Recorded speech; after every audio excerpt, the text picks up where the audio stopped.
प्यारे विद्यार्थियों, छोटे भाइयों बहनों, नमस्कार। मिशन इंस्टीट्यूट प्रयागराज में आपका स्वागत है, अभिनंदन है। हम लोग संविधान की एक श्रृंखला पर बातचीत कर रहे थे और उस श्रृंखला में हमने 120 प्रश्नों तक पढ़ लिया था। आज हमारा 121वां क्वेश्चन है, इसके बारे में हम लोग चर्चा करेंगे। देखिए, सभी प्रश्न परीक्षाओं में आए हुए हैं और अति महत्वपूर्ण हैं, इसलिए सभी पर ध्यान देना बहुत आवश्यक है। क्वेश्चन नंबर 121 क्या कहता है? निम्नलिखित में से कौन भारत का उपराष्ट्रपति एवं राष्ट्रपति भी रहा था? ध्यान दीजिएगा, कौन सा ऐसा व्यक्ति है जो उपराष्ट्रपति भी रहा और राष्ट्रपति भी रहा? बताइए। अब पहला ऑप्शन है doctor Rajendra Prasad, option B doctor S Radhakrishnan, option C Neelam Sanjiva Reddy, option D Giani Zail Singh. ये बात तो सभी सही है कि भाई सभी राष्ट्रपति रहे हैं, ठीक है ना। इनके बारे में आप जानते हैं, ये पहले सिख राष्ट्रपति हैं, पहले भी कई बार चर्चा हुई है। इनके बारे में जानते हैं, ये लोकसभा अध्यक्ष थे, ठीक है। डॉक्टर एस राधाकृष्णन, इनके बारे में आपको ध्यान रखना है कि ये पहले उपराष्ट्रपति थे, पहले उपराष्ट्रपति। और सबसे बड़ी बात क्या है, यूजीसी के यूनिवर्सिटी ग्रांट्स कमीशन के पहले अध्यक्ष भी थे। और एक बात मैंने पूर्व में भी चर्चा की है, इन्हें दार्शनिक राजा के रूप में भी जाना जाता है भारतीय संवैधानिक इतिहास में। इनकी पुस्तक है इंडियन फिलॉसफी, भारतीय दर्शन पर।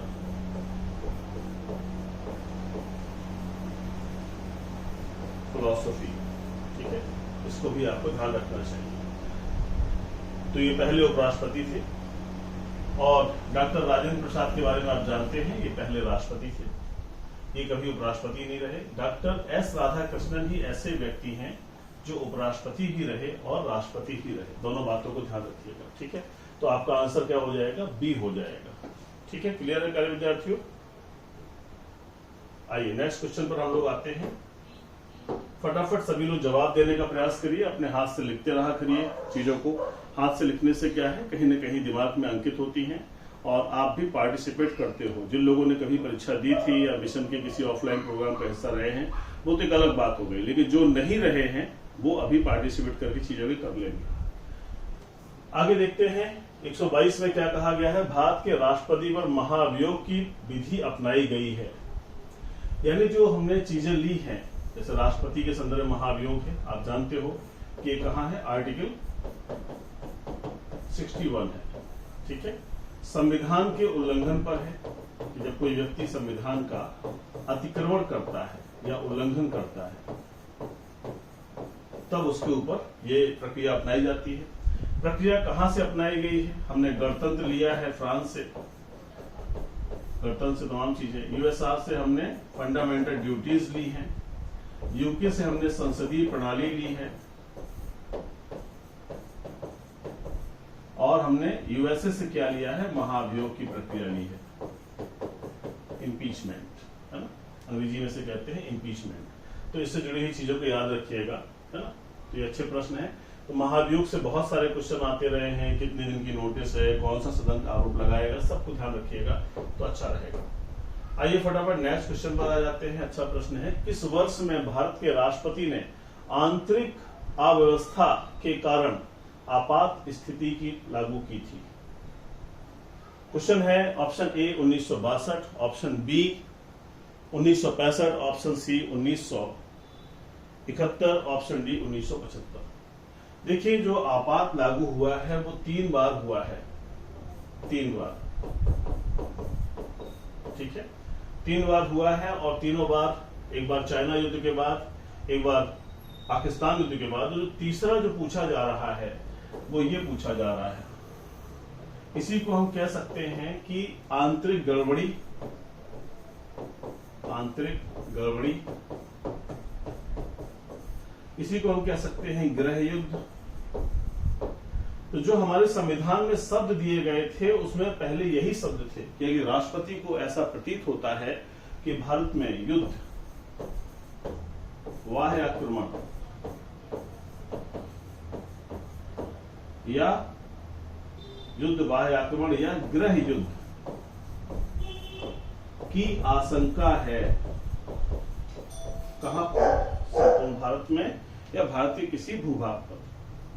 ऐसी स्थिति में क्या होगा कि राष्ट्रपति वहां पर ये लागू कर सकते हैं। लेकिन फिर बाद में इसी आधार पर, चूंकि 1975 में इंदिरा गांधी जी के नेतृत्व में ये आपात की घोषणा की गई, इंदिरा गांधी जी ने रिकमेंड किया और राष्ट्रपति महोदय ने आपात की घोषणा को लागू किया, तो ये एक बड़ा विषय बन गया। और बाद में फिर क्या हुआ, 44वें संविधान संशोधन अधिनियम 1978 के द्वारा इसे क्या किया गया, इसे हटा करके यहां पर क्या कर दिया गया, सशस्त्र विद्रोह कर दिया गया।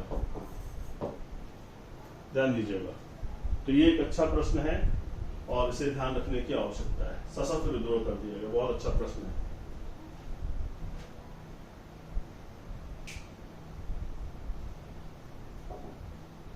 ठीक है, तो इस क्वेश्चन को याद रखिएगा। नेक्स्ट क्वेश्चन पर आ जाइए। अगला क्वेश्चन 124 क्या कहता है, ध्यान दीजिएगा।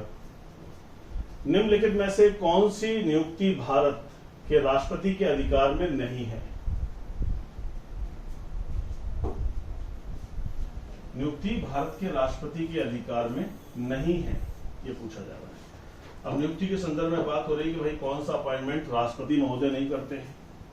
ऑप्शन है भारत का मुख्य न्यायाधीश, अध्यक्ष वित्त आयोग, थल सेना अध्यक्ष, लोकसभा का अध्यक्ष। तो ध्यान दीजिए, ये तो आपने पढ़ ही रखा है कि आप अगर आर्टिकल 124 को देखें तो सीधे सीधे आपको निकल कर आ जाएगा कि राष्ट्रपति नियुक्ति करते हैं। अगर आप यहाँ पर आर्टिकल 280 को देखें तो आपको नजर आ जाएंगी चीजें कि हाँ ऐसा होता है। थल सेना अध्यक्ष भी राष्ट्रपति के द्वारा नियुक्त किए जाते हैं। लोकसभा का अध्यक्ष जो है राष्ट्रपति के द्वारा नियुक्त नहीं किया जाता। ये जो सरकार होती है और जो बहुमत प्राप्त दल होता है, चुनाव होता है वहां पर, और चुनाव के माध्यम से इसकी नियुक्ति होती है।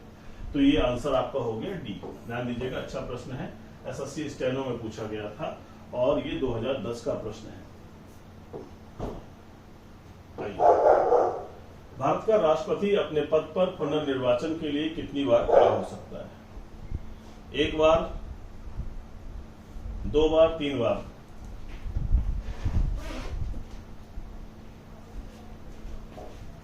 या जितनी बार चाहे।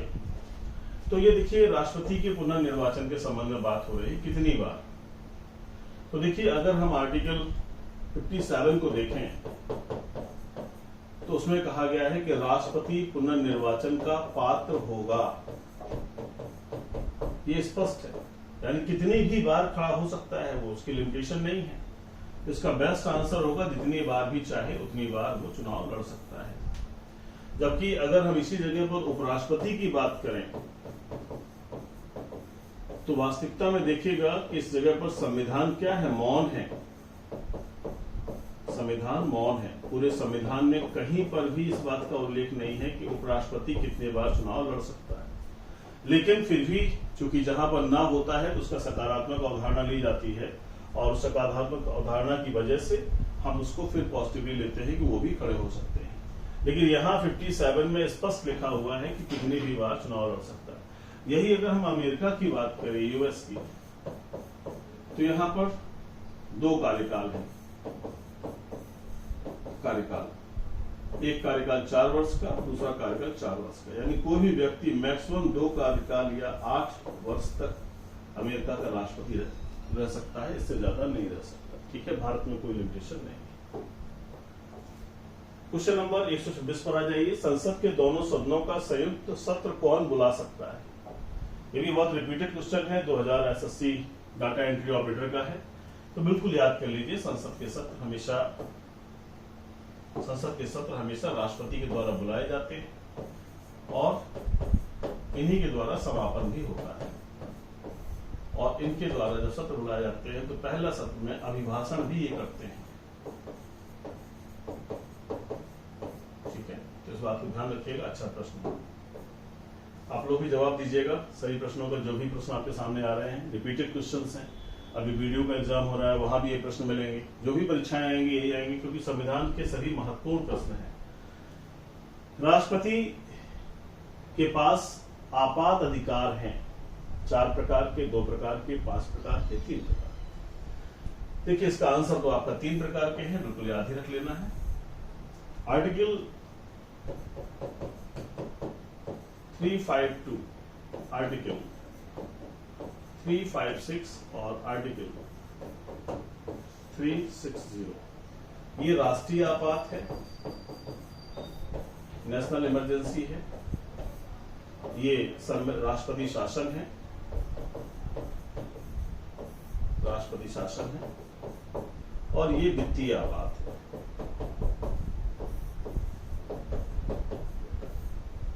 ये 1 माह के लिए लगता है, ये 2 माह के लिए लगता है, ये भी 2 माह के लिए लगता है। बढ़ करके आगे हो सकती है चीजें, और फिर विस्तार से हम लोग पढ़ते हैं तो देखेंगे। ये अब तक 3 बार लगा है, ये अनेकों बार लगा है, और ये एक भी बार नहीं लगा। ये भी प्रश्न है परीक्षा में,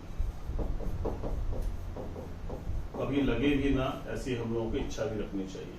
तो बेस्ट आंसर कौन सा हो गया? डी, 3 प्रकार के। इसको याद रखिएगा, अच्छा प्रश्न है। क्वेश्चन नंबर 128, निम्नलिखित भारत के राष्ट्रपतियों को क्रमानुसार उत्तरोत्तर प्रारंभिक से अंतिम तक क्रमबद्ध करें। अब देखिए एमटीएस में पूछा गया प्रश्न है। अब इस प्रश्न को आप पीसेस से भी तुलना करेंगे तो सीधा सीधा दिखाई पड़ेगा आपको। तो इनमें से जो सबसे पहले राष्ट्रपति हैं वो हैं आपके राधा कृष्णन जी, तो पहले 2 आ जाएगा, 2 आ गया। फिर इनके बाद में जो है जाकिर हुसैन तीसरे राष्ट्रपति थे, तो फिर 1 आ जाएगा।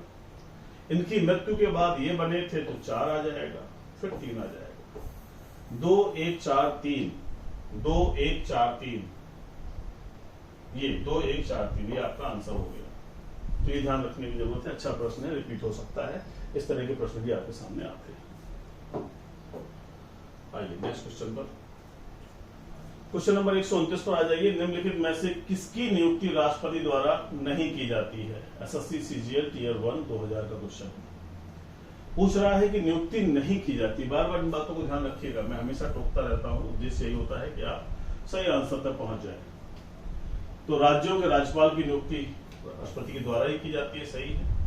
उच्च न्यायालय के मुख्य न्यायाधीश और न्यायाधीश की भी नियुक्ति होती है, ये बात भी सही है, ये भी सही है। सर्वोच्च न्यायालय के मुख्य न्यायाधीश और न्यायाधीश की होती है, ये भी सही है। उप राष्ट्रपति की नियुक्ति राष्ट्रपति नहीं करते हैं। क्यों नहीं करते हैं? क्योंकि इसका चुनाव होता है, और चुनाव के द्वारा संसद के दोनों सदनों के सदस्य भाग लेते हैं। इनके चुनाव में दोनों सदनों के कुल सदस्य भाग लेते हैं, ठीक है। तो इसलिए इसका चुनाव होता है, नियुक्ति इनके द्वारा नहीं की जाती है। बड़ा सा क्वेश्चन आ गया आपके सामने, एसएससी सीजीएल टियर 1 2022, बहुत बड़ा सा लग रहा है, देखिए इसको। क्वेश्चन नंबर 130, भारत के उपराष्ट्रपति के रूप में चुने जाने के लिए पात्रता मानदंड के संदर्भ में निम्नलिखित में कौन सा कथन सही नहीं है? फिर नहीं की ही बात कर रहे हैं। देखिए इसका मतलब है कि आपको 3 पता होना चाहिए, तभी आप चौथे को फाइंड आउट कर पाएंगे। क्वेश्चन का पैटर्न चेंज हो गया है प्यारे विद्यार्थी, इस तरह क्वेश्चन ज्यादा आने लगे हैं और क्वेश्चन बड़े हो जाते हैं। अब इसमें क्या है, जब तक 3 आपको नहीं पता होंगे तब तक चौथा पता ही नहीं कर पाएंगे आप, है ना। तो ये ध्यान रखना पड़ेगा, या फिर आपको सटीक पता हो तो अपने आप ही सीधे टिक लगा देंगे। तो देखिए पहला क्या है, उसे केंद्र सरकार, राज्य सरकार या किसी अधीनस्थ स्थानीय प्राधिकरण के अधीन लाभ के उद्देश्य से कोई पद धारण नहीं करना चाहिए। तो लाभ के पद पर नहीं होना चाहिए, तो क्वालिटी उसकी ऑलरेडी है ही, ठीक है। तो चुनाव लड़ने जा रहा है तो उसको ध्यान रखना चाहिए। उसे लोकसभा के सदस्य के रूप में चुनाव लड़ने के योग्य होना चाहिए। बस यहीं पर मामला फंस गया, क्योंकि ये योग्यता जो आपके सामने आ रही है, तो इसकी बात करेंगे तो ये राष्ट्रपति के लिए है। यहां पर क्या होना चाहिए, राज्यसभा होना चाहिए, ठीक है। तो अगर ये हो जाता तो ये आंसर हो जाता। उसे 35 वर्ष का होना चाहिए, भी योग्यता जरूरी है। भारत का नागरिक होना चाहिए, बस यही नहीं होना चाहिए। उसका आंसर क्या है, नहीं पूछ रहा है, इसलिए हमारा आंसर हो जाएगा उसे लोकसभा सदस्य के रूप में चुनाव के लिए योग्य होना चाहिए। तो ध्यान रखिएगा, अच्छा प्रश्न है और रिपीट हो सकता है, लेटेस्ट है 2022 का। 131 क्या कहते हैं, संविधान के अनुच्छेद 324 के अनुसार निम्नलिखित में से किस संस्थान द्वारा भारत के उपराष्ट्रपति का चुनाव कराया जाता है? ऑप्शन ए भारत के चुनाव आयोग, ऑप्शन बी भारत के राष्ट्रपति का कार्यालय, ऑप्शन सी सचिवालय लोकसभा, ऑप्शन डी सचिवालय राज्यसभा। अब ये स्टेनो ग्रेड सी और डी 2020 का क्वेश्चन है। इसमें अगर आप देखोगे 324 में तो निर्वाचन आयोग का उल्लेख है, निर्वाचन आयोग। तो आपको अपने आप ही उत्तर दिख जाना चाहिए इसमें, है ना। वही 324 निर्वाचन आयोग ही है। ये सभी नहीं होते, इन सबके द्वारा नहीं चुनाव कराया जाता है। भारत में जो चुनाव होते हैं बड़े पदों पर, वो भारत के चुनाव आयोग के द्वारा या निर्वाचन आयोग के द्वारा कराए जाते हैं। देखिए, राष्ट्रपति, उपराष्ट्रपति, बिल्कुल याद कर लीजिए इसको, एमपी और एमएलए, इन सभी के चुनाव भारत के निर्वाचन आयोग के द्वारा कराए जाते हैं, भारत के निर्वाचन आयोग, ठीक है। और राज्य में अगर हम आ जाएं तो राज्य के निर्वाचन आयोग द्वारा कौन से चुनाव कराए जाते हैं? ये चुनाव कराए जाते हैं ग्राम पंचायत, क्षेत्र पंचायत, जिला पंचायत, नगर पंचायत, नगर पालिका और नगर निगम। याद रखिए, इनके चुनाव कौन कराता है? इनके चुनाव कराए जाते हैं राज्य के निर्वाचन आयोग के द्वारा, और इनके चुनाव कराए जाते हैं भारत के निर्वाचन आयोग के द्वारा। इस प्रश्न को ध्यान रखिएगा, बहुत अच्छा प्रश्न है, घूम घूम कर आपके सामने आता है, इसकी गलतियां ना हो। क्वेश्चन नंबर 132 पर आ जाइए। राष्ट्रपति पद में रिक्ति की स्थिति में उपराष्ट्रपति अधिकतम कितनी अवधि के लिए राष्ट्रपति के तौर पर कार्य कर सकता है? ऑप्शन ए 3 महीने, ऑप्शन बी 6 महीने, ऑप्शन सी 1 वर्ष, ऑप्शन डी 2 वर्ष। आंसर है 6 महीने। ये कहा गया है यथाशीघ्र, अगर ऐसी स्थिति उत्पन्न होती है तो यथाशीघ्र चुनाव कराए जाएंगे।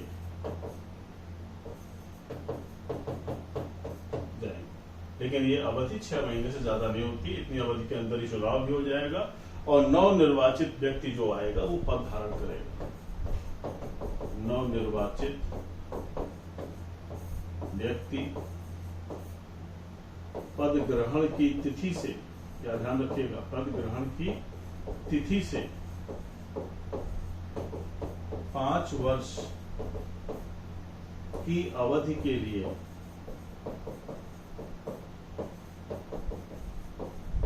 पद धारण करेगा।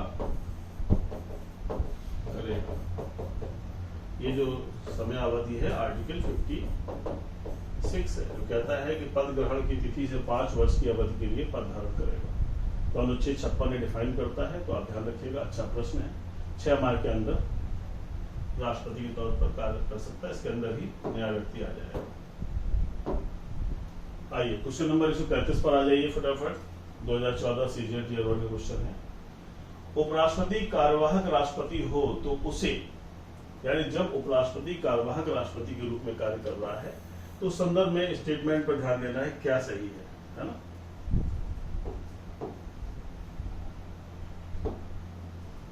राष्ट्रपति और उपराष्ट्रपति दोनों की सभी शक्तियां और प्रकार प्राप्त होंगी। तो उस समय जब वो उपराष्ट्रपति ऐसा होता है तो उससे शक्तियां तो प्राप्त होती ही हैं, तो ये ध्यान रखना है। राष्ट्रपति के सभी भत्ते और विशेषाधिकार प्राप्त होंगे, ये बात भी सही है। और राज्यसभा के सभापति के रूप में कार्य करना जारी रखना होगा। देखिए, ये नहीं सही। जिस दौरान वो कार्यवाहक राष्ट्रपति के रूप में कार्य करेगा उस समय उसे ये और ये प्राप्त होंगे, 1 और 2। तो इसका बेस्ट आंसर क्या हो जाएगा? 1 और 2। कार्यवाहक राष्ट्रपति के दौरान ऐसा भूमिका में रहेगा। नेक्स्ट क्वेश्चन पर आ जाइए। 134। किसने 2 पूर्ण अवधियों तक भारत के उपराष्ट्रपति का पद संभाला था? 2 पूर्ण अवधि। अब देखिए, 2 कार्यकाल जो है वो मिले हैं राधा कृष्णन जी को, लेकिन इसका आंसर अगर ABCD या ऐसे ऑप्शन में होता तो एक और व्यक्ति हैं जिनका नाम याद रखना है, डॉक्टर हामिद अंसारी। डॉक्टर हामिद अंसारी गाजीपुर के रहने वाले हैं, गाजीपुर उत्तर प्रदेश, और अल्पसंख्यक आयोग के अध्यक्ष थे ये।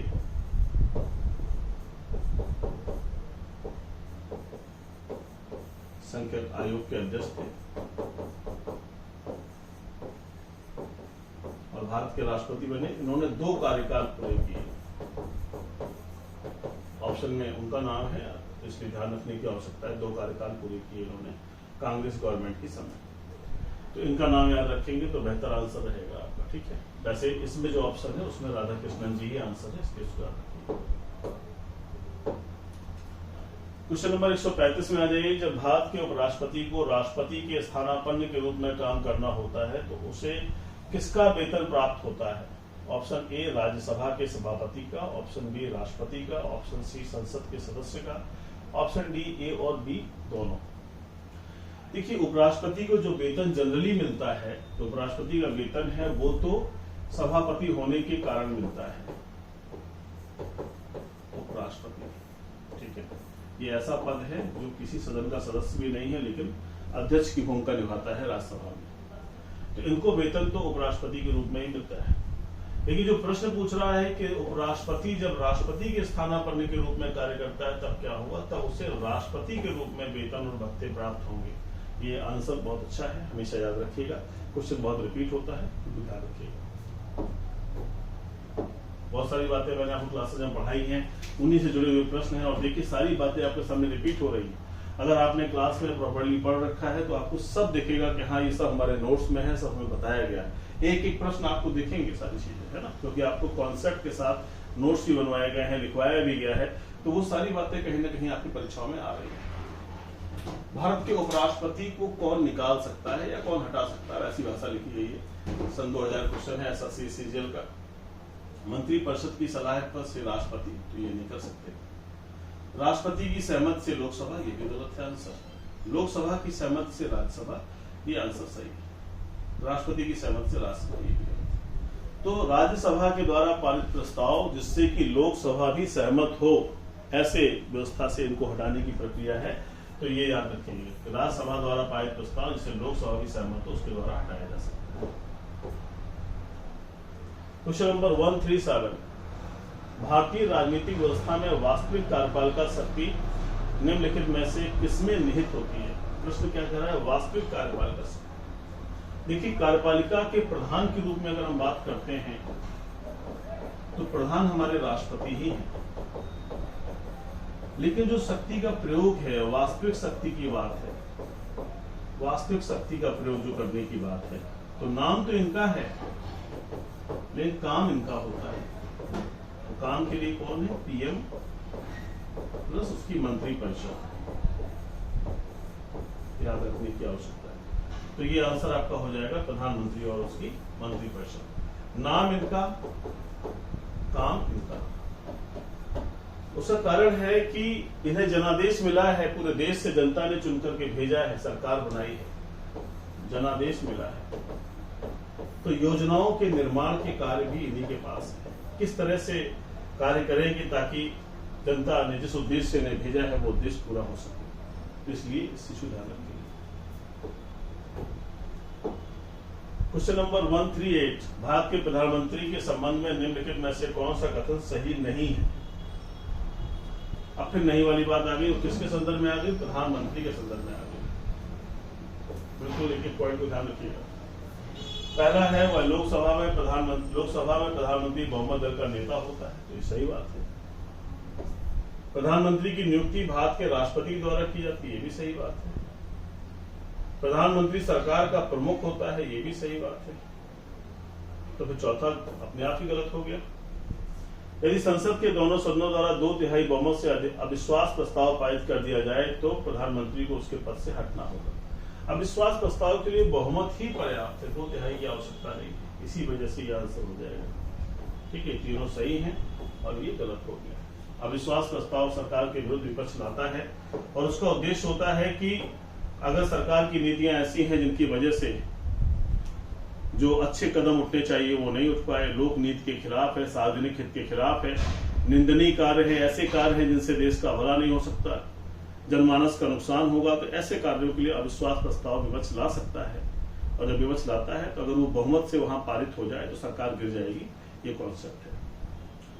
क्वेश्चन नंबर 139 पर आ जाइए। भारत के संविधान के किस अनुच्छेद में यह वर्णित है कि एक मंत्री परिषद होगी जिसका प्रमुख प्रधानमंत्री होगा? SSC CHSL Tier 1 2020 का लेटेस्ट क्वेश्चन है। एक मंत्री परिषद होगी जिसका प्रधान प्रधानमंत्री होगा। तो इसका बेस्ट आंसर क्या है? ये तो आप देख ही रहे हो कि ये तो फंडामेंटल राइट्स हैं और ये DPSP है, DPSP है ये दोनों फंडामेंटल राइट्स हैं, FR है। अनुच्छेद यही है 74 खंड 1, जिसमें कहा गया है कि मंत्री परिषद के बारे में 74 आर्टिकल 74 और आर्टिकल 75 प्रधानमंत्री और मंत्री परिषद को डिफाइन करती है। तमाम सामूहिक उत्तरदायित्व के सिद्धांत को डिफाइन करती है। मंत्री परिषद का आकार क्या होगा ये भी बताती है। इन्हीं अनुच्छेदों में इनका उल्लेख है। आज का लास्ट प्रश्न क्या है, ध्यान से देखिए और फटाफट जवाब दे दीजिए।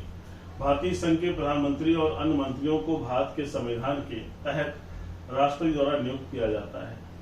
तो इसका आंसर क्या होगा? अभी मैंने जिक्र किया 74/75 इसी से संबंधित है। तो इसका आंसर हो जाएगा हमारा 75। अनुच्छेद 75 में ही ये बातें बताई गई हैं कि अन्य मंत्री क्या होंगे, इनकी संख्या क्या होगी, इनकी नियुक्ति के बारे में, है ना। राष्ट्रपति प्रधानमंत्री की नियुक्ति करेगा, राष्ट्रपति प्रधानमंत्री की नियुक्त करेगा और इनके परामर्श पर अन्य मंत्रियों की नियुक्ति करेगा, अन्य मंत्रियों की नियुक्ति करेगा